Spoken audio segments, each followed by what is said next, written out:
Blog Talk Radio.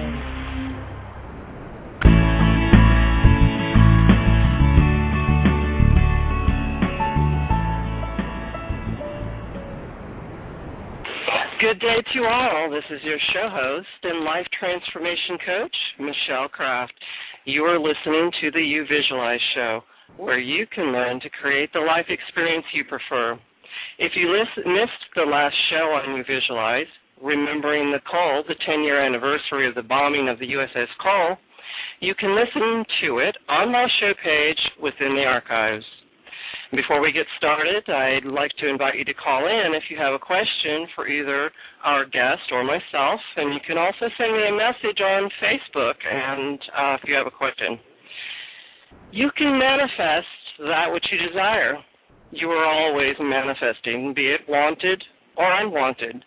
The trouble is we often forget who we really are and get lost in what others have told us we are, thus manifesting unwanted things in our life or someone else's desires.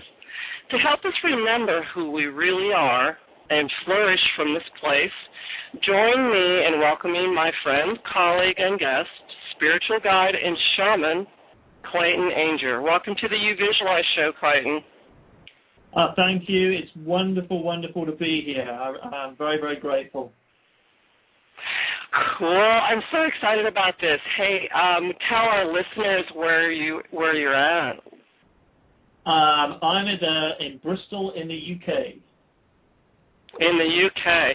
I love this because we have listeners from all over the world, and this is amazing. Clayton is a speaker, a shaman, a healer, and works in the UK area.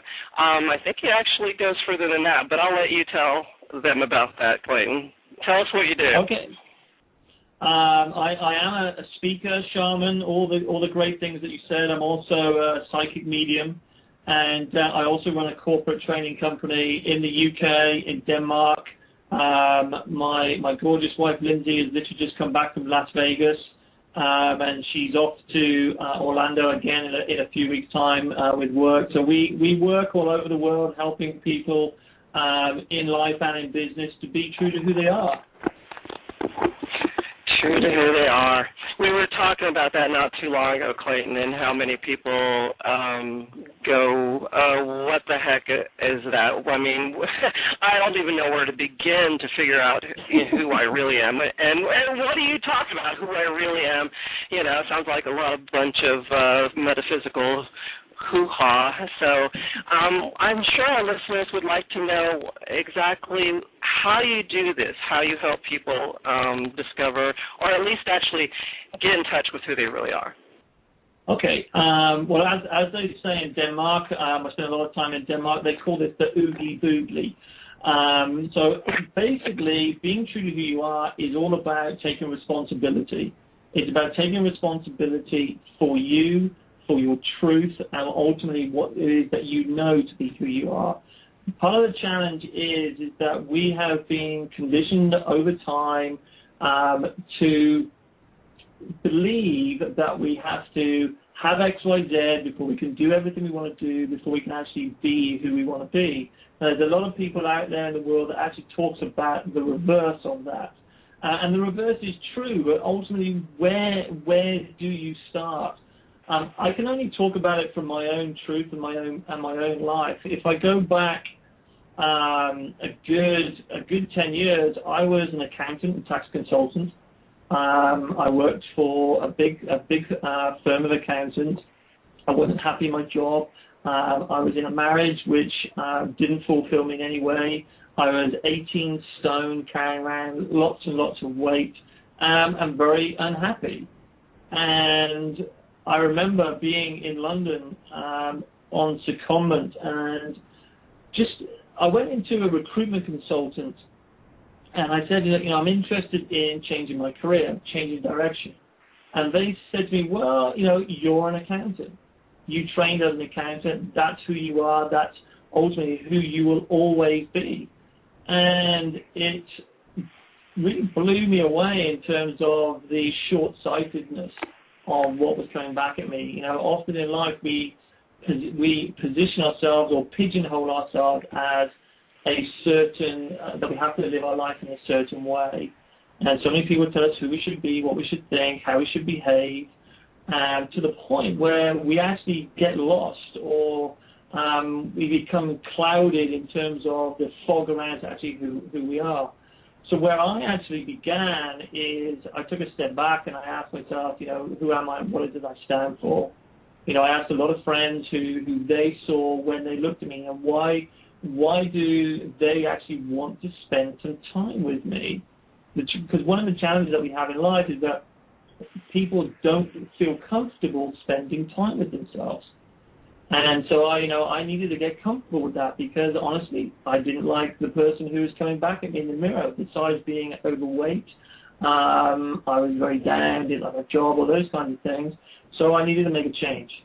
So the very first thing I did is I went and spoke to my friends and say, hey, why do you want to hang out with me?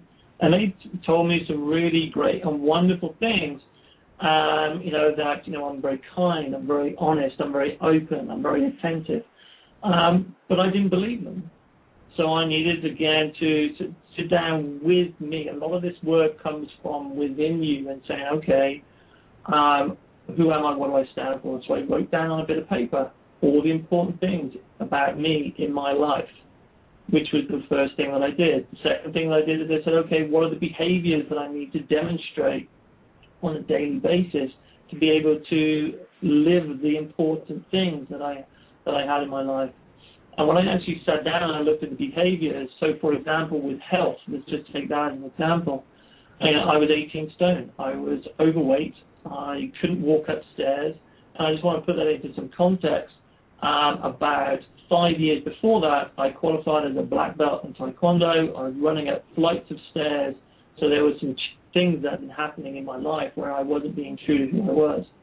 And so I sat down with my great big long list and said, let's look at the health. And I said, okay, I need to be maybe meditating on a daily basis, drinking plenty of water, making sure I get plenty of sleep, eating more healthily. I'm actually a vegetarian. I made a decision to become a vegetarian because as a shaman, I want to honor, nature and everything that comes from nature. But when I actually looked at my life and the actions and behaviors that I was taking, I realized that I was working all the hours that God sent. I was, when I was on secondment in London, I was having a fry-up for breakfast. I was going out for lunch. I was going out for dinner. I was socializing with clients. I was drinking too much. I wasn't spending any time with my family, and so on and so forth, to the point where unconsciously, maybe, I sabotaged my life, or it was a wake-up call in terms of how unhealthy my life was. And it takes a lot of courage for that.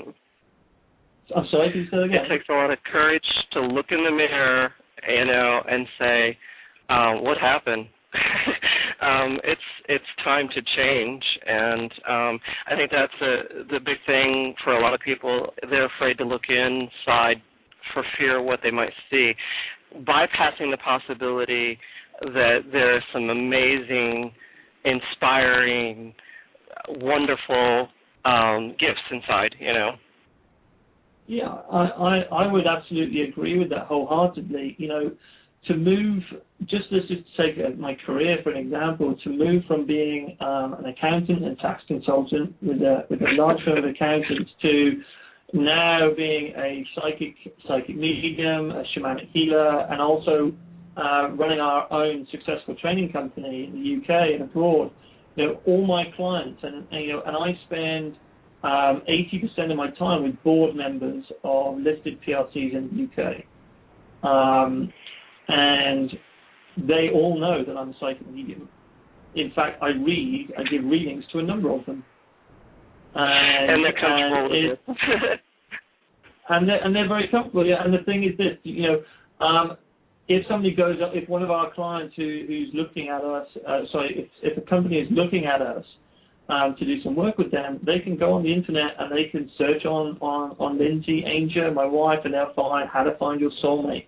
They can search on Clayton Ainger and they'll say, oh, Clayton does retreats on how to be true to who you are.